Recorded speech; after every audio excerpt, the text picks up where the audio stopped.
منصور صاحب یہ سوال ہم سے پوچھا ہے عبدالباسی صاحب نے پاکستان سے. کہتے ہیں کہ تراویح کی 4 رکعت عشاء کے بعد پڑھ سکتے ہیں کیا، اور 4 رکعت تہجد کے وقت کیسے ہو سکتا ہے؟ جی بالکل ہو سکتا ہے، کوئی اس میں حرج والی بات نہیں ہے. جیسا کہ ہم نے پروگرام کے شروع میں بھی اس بات کو ڈسکس کیا تھا کہ تراویح دراصل تہجد کی نماز ہی ہے، کوئی نئی نماز نہیں ہے، بلکہ دونوں ٹائم پہ اگر کوئی پڑھنا چاہتا ہے تو یہ بڑی اچھی بات ہے کہ صبح کے وقت بھی اٹھ جائے گا اور رات کو سونے سے پہلے بھی، گویا اس کی ساری رات ہی عبادت میں گزرے گی، کیونکہ آن صلی اللہ علیہ وسلم نے یہ ارشاد فرمایا ہوا ہے کہ اگر کوئی رات کو اس طرح سوتے وقت نماز پڑھ کے سوتا ہے تو گویا اس کی جو اس کا سونا ہے وہ بھی عبادت بن جایا کرتا ہے.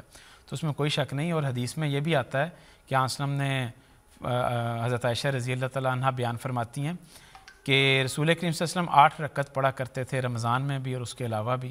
تو اس طرح ان کی 8 رکعت بھی پوری ہو جائیں گی، 4 تراویح کی صورت میں اور 4 تہجد کی صورت میں.